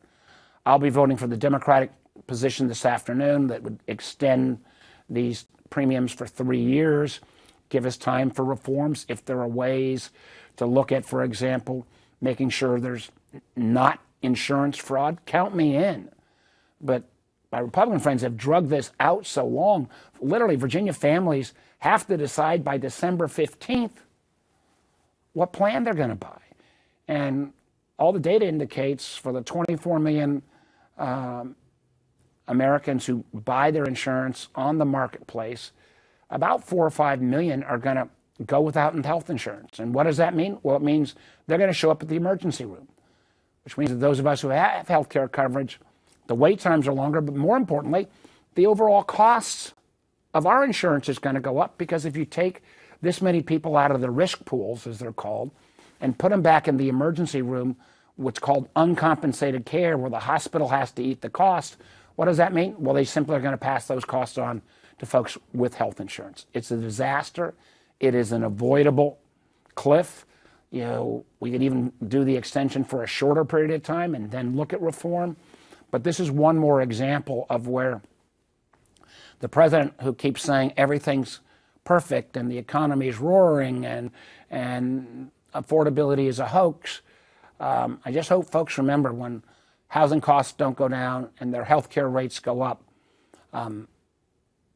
Donald Trump and his followers in Congress own this, because they've not been responsible at all at trying to prevent this cliff from happening. And it's not something you can punt on until next year. People's lives will be dramatically changed now. I mean, the number of folks who are going to have a dramatically different Christmas because they see their rates going up, as Kathleen and her husband, by over $1,000 a month. If there's going to be a Scrooge this year, his name is Donald J. Trump. Strong words there from the Democratic senator out of Virginia, Mark Warner there. And then looking at those two votes from yesterday on the Senate vote list here, both were rejected by a count of 51 to 48. Now, a few days ago, prior to this vote taking place, we actually had on economic expert Bob McNabb. He was in our studio. We talked to him about the economic impact that this could have on people. We are also looking at the defense spending bill and what that could do. But we spent some time talking about the ACA tax credits, and then also just the history, too, behind healthcare here within the country. I thought his response and context was really helpful and insightful, so we're going to play that back. Again, this is Bob McNabb, economics professor from Old Dominion University, who was with us just a few days ago prior to this vote taking place. Well, first of all, you can use data in different ways, right? The speaker can be correct, and the Kaiser Family Foundation that you just referenced could be correct. If I look at the amount of subsidies and I look at the total programmatic cost of insurance in the United States or Obamacare, those subsidies would be a relatively small percentage. However, if I look at the average premium of people on the marketplace, who are a relatively small percentage of the overall health insurance marketplace in the United States, then those subsidies reduce costs significantly. So both are correct, it's just a different perspective. What I'm seeing in terms of the conversation, especially now that we have a draft bill from the Senate that you reference is going to be voted on tomorrow, and what I suspect will be coming out of the House, is we will not, the Senate proposal and likely the House proposal will not be extending the Obamacare subsidies, but a replacement of those subsidies with high deductible plans and health savings accounts. And the problem is that what evidence we have in terms of what used to be called risk pooling, right? We want everybody in the health insurance pool because you have healthy people, you have sicker people, and that on average lowers premiums for the sick people, and maybe the healthiest people pay a little bit more, but you never know. If you're in your 20s, you get in an accident, and all of a sudden you need health insurance, right? So that risk pooling approach is the way to lower that cost of health insurance for everybody. If you move to a model where you allow insurers to peel off the healthiest people, then they can insure those people for relatively low cost, and then you have people who have pre-existing conditions and other health conditions that are a higher cost, and they get stuck in high premium pools. We used to do that before the Affordable Care Act. The problem is we have short memories. People don't seem to remember the time where if you have pre-existing conditions, and I'm not talking cancer, I'm talking asthma, I'm talking, you had acne as a kid, right? You broke a leg, you had a car accident. That became a pre-existing condition and moved you out of that low risk pool to a medium or higher risk pool and changed your deductibles considerably. We have forgotten what that was like. Also, people have forgotten that pre-ACA, we had caps on insurance, that your policy might have been a great policy, but it only covered $1 million in lifetime medical expenses. You get a heart attack or cancer or something traumatic in your life, and all of a sudden you found middle of your hospital stay, you were uninsured and you couldn't pick up insurance anymore. So the devil is in the details, right? High deductible plan coupled with a high health savings account sounds like it can save you money, but the question is, first, how much is the government subsidy flowing into those health savings accounts? Right now, the Senate bill is proposing $1,000 or $2,000 a year. That will nowhere make up for the increase in the marketplace premiums or the deductibles. Let's say they freeze premiums on the marketplace, and I give you $1,000, and all of a sudden your deductible is $7,000 or $10,000. The net doesn't work out. So that really is what's bedeviled a lot of the plans from the Republicans in the past, is that the financial realities of these high deductible accounts or health saving accounts just run up against the rising cost of health care in the United States. Really appreciated that context and in-depth response there from Bob McNabb from Old Dominion University earlier this week. And again, as we've reported, that health savings account proposal by Republicans in the Senate did not pass. Neither did the 3-year extension by Democrats. Both failed to meet the 60 market threshold. And so, again, that's a situation where we are counting down the days. It is now less than 3 weeks away from those credits expiring, and less than 3 days away from that December 15th deadline in which people sign up for the Affordable Care Act in the marketplace. And they will surely then be looking at what would likely be a massive increase in their premiums. And so, again, both sides are trying to figure out something. And we'll see if anything can potentially move or change here within the next 3 weeks. But right now, it does not appear as though that is going to happen, particularly if it did not take place after, again, the longest government shutdown in the history of our nation. And so we are monitoring that situation. We'll continue to do so. I'm seeing a few different things on our big board. We know that literally just moments ago, the trial there in Massachusetts for Brian Walsh, who's accused of killing his wife, that they just went into recess as closing arguments, I imagine, just completed. And we'll be waiting to see what happens with that. But right now, it looks like we can go to Minnesota, where it appears that Governor Tim Walz is making some form of announcement I will be honest with you, we're not quite sure what the announcement is at the moment. Literally just saw him walk through our big board here in our studio. So, Sarah, let's take it. And if it's something we think we can move on from, we will. But let's see what he's saying now. These chaotic operations are doing nothing to make us safer. These chaotic operations are not done in any coordination with law enforcement in the middle of a blizzard. The absolute recklessness of doing some of this and the targeting of a specific community, unconscionable, does nothing to either address immigration. It certainly does nothing to address fraud in programs. It is very specifically aimed and very racially motivated towards a Somali community that matters greatly here. I know there was a hearing yesterday to get some answers on this. The DHS secretary left. No reason, stood up and left that hearing. I have not received a response to my letters asking about explanations on what's happening. I would note that I was in that hearing and I stayed for the 8.5 hours and answered all the questions. I think the expectation would be in a moment like this where American citizens' constitutional rights are being violated and put at risk, that there would be an answer. And also in the midst of this, I think it's really important. I'd like to acknowledge just the basic decency, not a surprise to everybody in here. I've been with Senator Jim Abler's willingness to stand up and note that it should be the simplest thing in the world when the President of the United States calls an entire group of people garbage and our state garbage and hellhole, to just disavow that. You can still be very conservative. You can still call yourself a Republican. But I think if you want to call yourself a Minnesotan and you want to call yourself a decent human being, you follow Jim Abler's role here. He and I have battled on many issues. We disagree on a lot of policy issues. But I know over the years that he stands up for what's right. So I thank him, and I think for fellow Minnesotans, we know in this moment, there's going to be a temptation as this happens and this recklessness happens. I would caution people, express your First Amendment rights, but it's clear the president wants a spectacle. It's clear they want to arrest more people. They have a made-up quota number by Stephen Miller, an unelected official, who's telling them just to arrest as many people as possible so he can say it. They're not targeted on violent criminals. They're not targeted, obviously. They took American citizens. They deported a U.S. combat veteran who served this nation in uniform.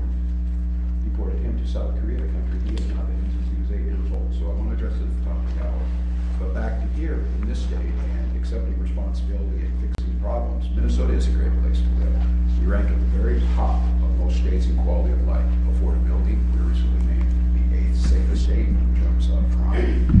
We were rated 2nd most retirement-friendly state, which is simply amazing since Florida was 1, and we are still 2nd on a day like today. And job opportunities.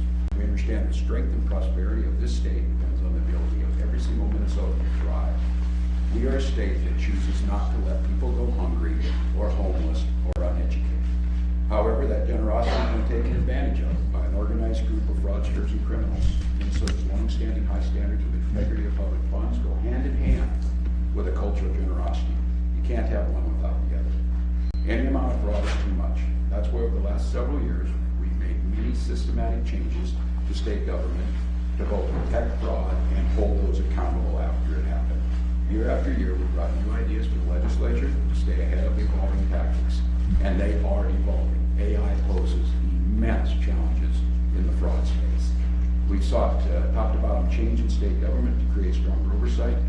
We leveraged outside experts. We modernized technology and hold criminals accountable. And we're building on that work today. I'm announcing today that Tim O'Malley will be the Director of Program Integrity. Tim can tell you a little bit about himself. I think many of you in this room are familiar with him. He was the superintendent of BCA under Governor Paulini. He served the Archdiocese, the Catholic Archdiocese, on making sure that the integrity in their programs was maintained.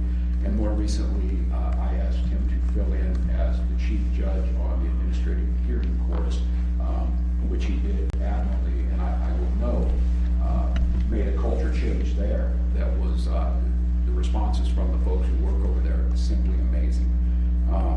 Tim, the former judge, former superintendent, as I said, will work across state government to strengthen fraud protection and protect taxpayer dollars. And I want to be clear, He's coming in here, as all these experts will say, and I do it with all my agencies, they are given the full autonomy to speak up when there are issues, to bring solutions forward, and to be with the understanding, and Tim made this clear yesterday as we were talking, he does not work for me. He works for the people of Minnesota, as all of us do. And in fact, he was so clear about that is, he wanted to make sure that he rewrote the press release that went out to make sure that it reflects not a reality that we may craft, but the one that's truly there. So I'm truly looking forward to that. We're partnering with third-party expert from Waypoint. You're going to hear Josiah Lamb talk about that, to audit all programs and provide that private sector expertise. Something we started doing when we had the problems with the MinMar system and the licensing. We quit doing it internally, we went outside to work. We've installed new leadership inside DHS, and we'll work and continue to work with our federal partners every step of the way to make sure we have accountability. Shruti Gandhi has been over at DHS since January when we made changes over there, and she has bought, and you're going to hear some of it, accountability to the programs, but also doing something that's very challenging in any large organization, culture change amongst that. And I know some make the analysis that it's like turning a battleship. It's about knowing that our good state employees, that the default position is to serve their fellow Minnesotans. And I think what we're going to see is that we need to make sure we're taking those steps, that while we're a generous state, we have to be skeptical. And we do that in a way that we still make sure that we're bringing speed to the program. And Superintendent Evans has a great analogy for me to talk a little bit about this. But speed with the integrity of the program have to go hand in hand. And if it means slowing speed down a little bit to get the integrity, then that's exactly what has to happen. It's a problem we take seriously. It should not be a partisan issue. It should not be an excuse to defund popular programs. My biggest heartache in this and regret is that I know all along I believe deeply in what state government can do. I have a long history both personally and in my public life around fiscal responsibilities, why Minnesota still, across the board, ranks as one of the most fiscally sound states, and the rating agencies continue to say so, of just making sure that we're stopping this. And the idea that you just complain and say as it happens or blame doesn't work. Every governor has dealt with this. That's what my goal is that I'm the last one to deal with it on this level. So the bottom line is, we have, just like in COVID, just like in every other situation, take full responsibility for it. I think, and I will acknowledge it, certainly to Minnesotans and to the press here, I don't think we've done a good enough job of communicating. Okay, we came out of that because we're also not quite sure what the camera crew is doing there at the moment, and the audio is a little bit low. But here's what's happening right now. That was Minnesota Governor Tim Walz. He is announcing right now a new initiative and some plans to prevent fraud, a new fraud prevention plan there in Minnesota. And this comes after, if you've been following there within the state, a massive investigation into fraud in the state, which may have cost them up to $1 billion. Just in particular, one of the cases that they're looking at through the Feed Our Future program, that's what they're looking at, may have cost the state around $300 million. Okay, this was a state-run, federally funded program that was meant to feed children during the pandemic.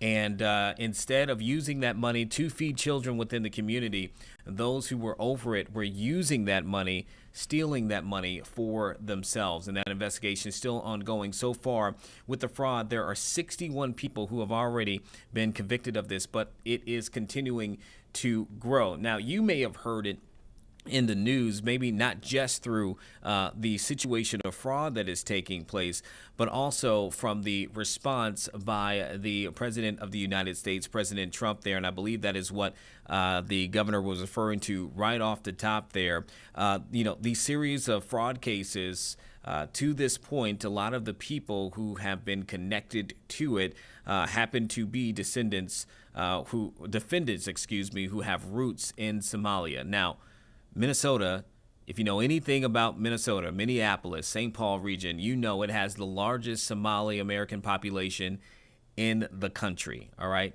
Very, very, very huge part of that community. Well, the president recently, in looking at this report, referred to Somalis as garbage and said he did not want them in the United States. That has prompted responses from many people, not just within the Somalian community here within the country, but supporters, allies, and obviously you just heard there from Governor Tim Walz, him saying that that is not what's going to support or help this situation of fraud and solving that issue. And so, again, that is what he's referring to. The audio, unfortunately, was a bit low. He did introduce the individual who's going to be overseeing this new fraud prevention program, and I do believe they may be at the podium at the moment, but we'll try to get more information for that, maybe not even for this stream, but for the next stream that's from 1 to 3 or in our newscast, as that is a conversation that a lot of people are kind of keeping their eyes to at the moment. Okay, so we talked about the case out of the case for Brian Walsh that's taking place at the moment, this being in Massachusetts. Let's go to the courtroom right now because they are back. This, again, he's accused of killing his wife. They had closing arguments today. They went away and they came back. Let's see what's happening at the moment as he is currently standing in court.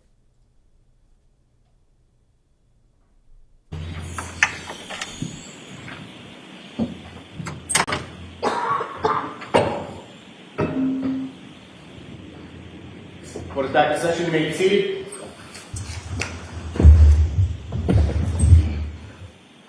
Welcome back, jurors. Jurors, I'm going to go through the remainder of the instructions. The final stage of this case before you will get the case to deliberate.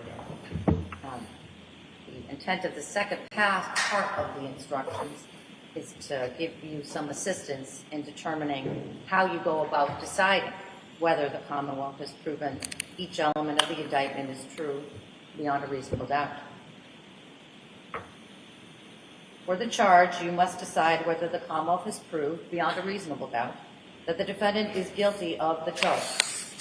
You may not find the defendant guilty on the charge just because you think the defendant did something else that was wrong or improper. Your decision as to the charge must be unanimous, meaning that all 12 deliberating jurors must agree. You will receive one verdict slip. When all 12 jurors agree on the verdict, the foreperson should check off that verdict and then sign and date the verdict slip in ink. In a little while, I'll go over that verdict slip a little bit more. For the charge, if you all agree that the Commonwealth has proved every element of murder beyond a reasonable doubt, then you should find that Mr. Walsh is guilty. On the other hand, if you all agree that the Commonwealth did not prove one or more of the elements of murder beyond a reasonable doubt, then your verdict must be not guilty. Let me talk about your role. Jurors, you have the most important role in this trial because you will decide who and what to believe and whether the Commonwealth has proved Mr. Walsh's guilt beyond a reasonable doubt. You must be completely fair and impartial and unbiased in your work as jurors. Do not let your emotions, any kind of prejudice, or your personal likes or dislikes influence you in any way. Consider the evidence calmly and carefully. Do not be influenced by the nature of the charge or the possible consequences of your verdict. And do not let your personal feelings about any person, criminal charge, or anything else influence your decision. All parties who come before the court stand as equals before the bar of justice.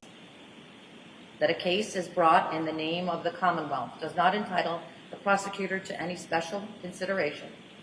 Your verdict must be based on the law as I have given it to you, and on the evidence and the facts as you find, and nothing else.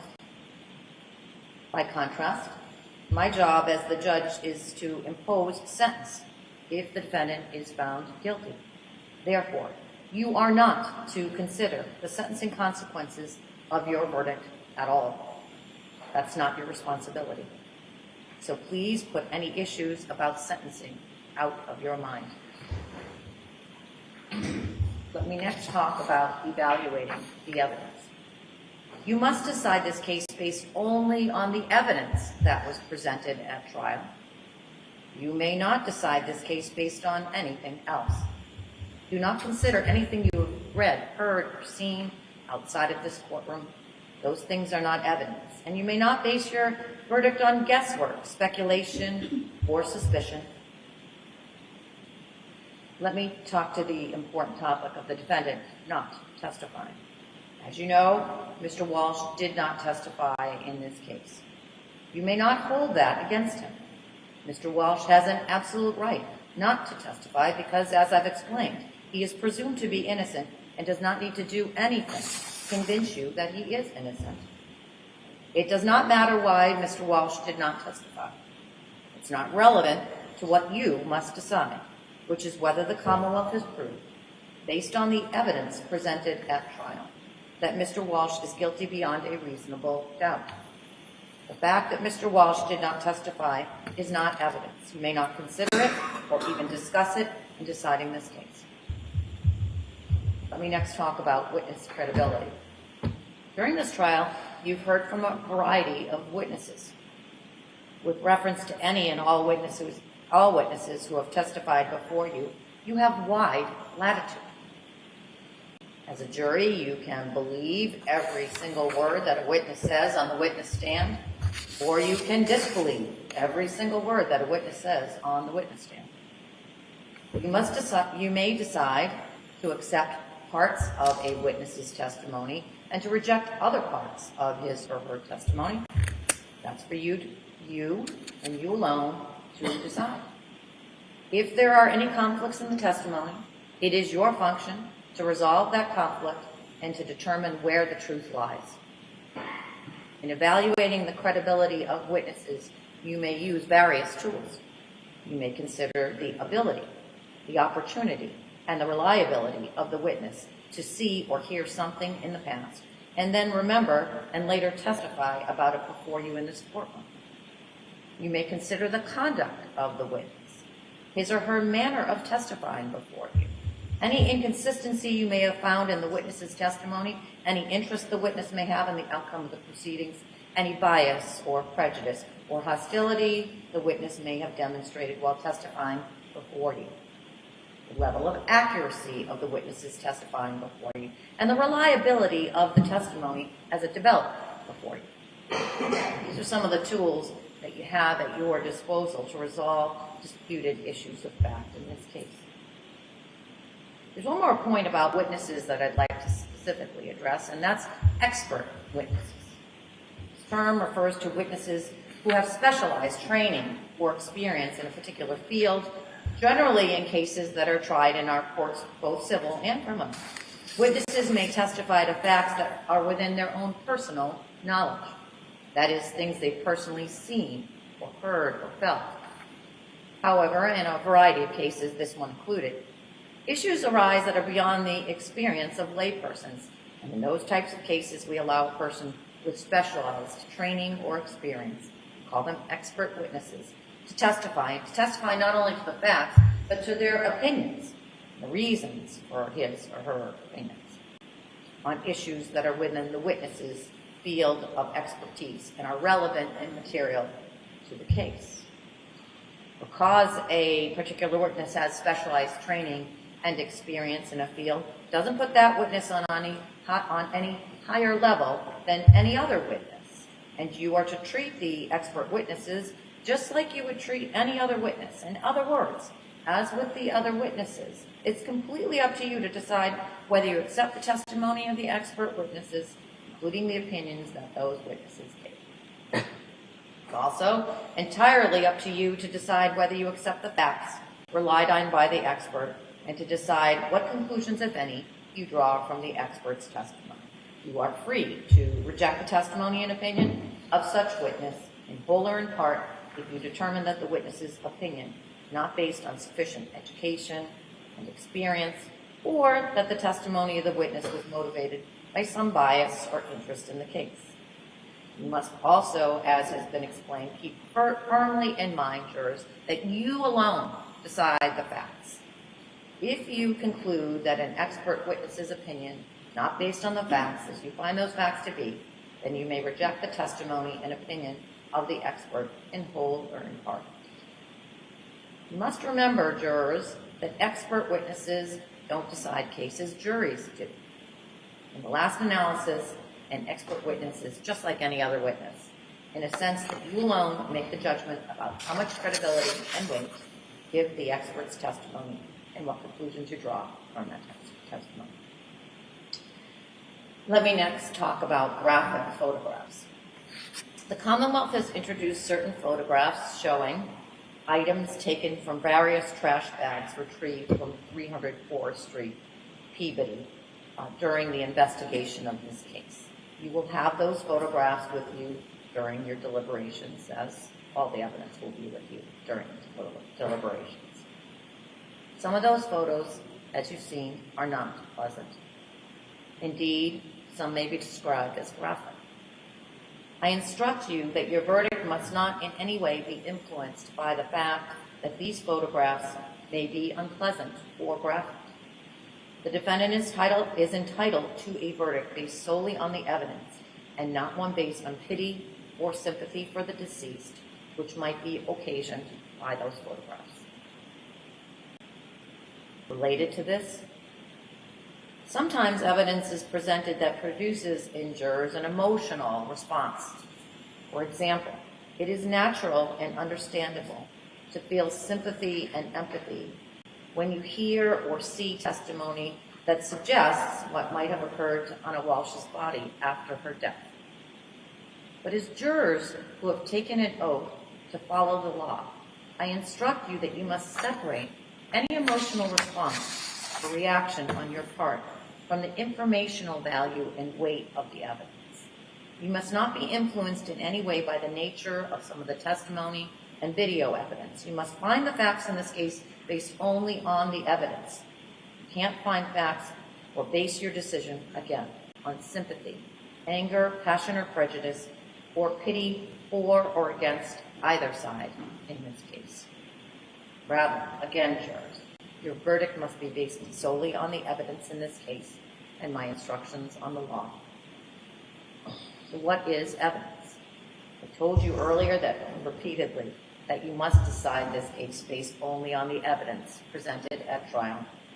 The evidence consists of the testimony of the witnesses, as you recall it, the things that were marked as exhibits, and the stipulations, or I told you those agreements, of the parties, which I read into evidence. You will have the exhibits with you in the jury room. Things that were marked for identification aren't exhibits, so don't be looking for those, because they're not exhibits, and you won't be able to consider them. Other things that are not evidence and you may not consider when deciding this case are as follows. The fact that the defendant had been indicted and charged with a crime, not evidence. Questions that the lawyer asked of a witness are not evidence. Only the answers given are evidence. For example, if a lawyer asked, wasn't it raining outside? And the witness answered no, or said, well, it was cloudy. The question is not evidence that it was raining.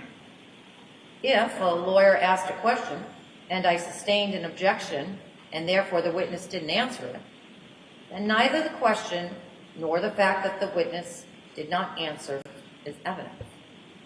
If I struck or told you to disregard any part or all of an answer by a witness, then the part of the testimony that I struck, not evidence, you may not consider it.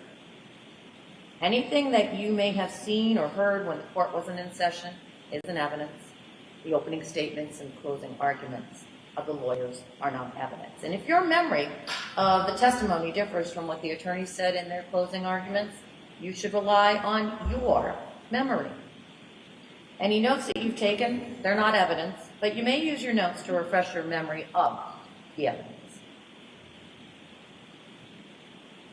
As you know, evidence can come in many forms. Okay, you were listening to the jury instructions there by the judge in that case out of Massachusetts of the man who's accused of killing his wife there, Brian Walsh. We've been following that. We expect to get a verdict at some point, you would imagine, as the jury starts their process. But right now we want to talk about breaking news that took place today in the case of Kilmar Abrego Garcia. A judge has ordered not only that he be released, we broke that to you yesterday, but today a judge says that he cannot be re-detained. This happened just moments before he was scheduled to appear before immigration authorities in Baltimore. You're looking at the moments there when he was surrounded by people as that news came through. His release, you could see the cheers of people putting their hands together, this being a months-long process for this man out of Maryland who was a Salvadorian native who was deported back in March to El Salvador's mega prison despite a 2019 court order barring his deportation to that country due to fear of persecution. This came after the Trump administration claimed that he was a member of a criminal gang, which he has denied. Then he was brought back to the United States in the summer to face human smuggling charges in Tennessee. He has pleaded not guilty and denied denied that is the case in that situation as well. It's been a back and forth for him. And now you get what it appears some form of possible resolution for he and his family, at least right now. Now, Homeland Security officials say they will appeal this decision. They obviously have spoken against the judge and what that judge decided in terms of this case. I do believe we have sound from the moment in which Kilmar Abrego Garcia got this news and was surrounded by his supporters. Sarah, if we have it, give me a thumbs up. Thumbs up. We do have it. I just wanted to note that portions of this are in Spanish. Okay. But let's listen to him after what has been months of back and forth for he and his family. Y ahora estoy aquí de pie frente a ustedes y la lucha seguirá. Yo seguiré de pie, no le bajaré la cabeza a nadie. Siempre estaré de pie sobre todas las injusticias que ha hecho este gobierno. I stand here today with my head held up high, and I will continue to fight and stand firm against all of the injustices this government has done upon me. No importa lo que este gobierno diga, al final yo sigo creyendo que este es un país de leyes, un país de justicia, y sobre toda esta injusticia que se ha hecho, vamos a llegar a su fin. Regardless of this administration, I believe this is a country of laws, and I believe that this injustice will come to its end. So there you have it again, that judge saying today that he cannot be re-detained. Again, Homeland Security officials under this administration say they are going to appeal this decision as they try to move forward in those cases that are currently against him. Again, you just heard it from Kilmar Abrego Garcia himself moments after he got the news that clearly him and his supporters are happy about today. Okay, so we are at 11:58 right now, 11:59. So that's going to wrap it up for us here on this stream. Thank you so much for joining us here for Live Impact News on 13 News Now Plus. Up next, you'll have 13 News Now at noon with Ashley Smith, who is back at the desk today. And then remember, from 1 until 3, our colleagues Connor Reel and Naya Campbell will take over right here at the Live Impact News from 1 until 3. And if you're watching us on YouTube, always remember you can download 13 News Now Plus. Not only can you watch this broadcast live, but you can watch all of our newscasts at any point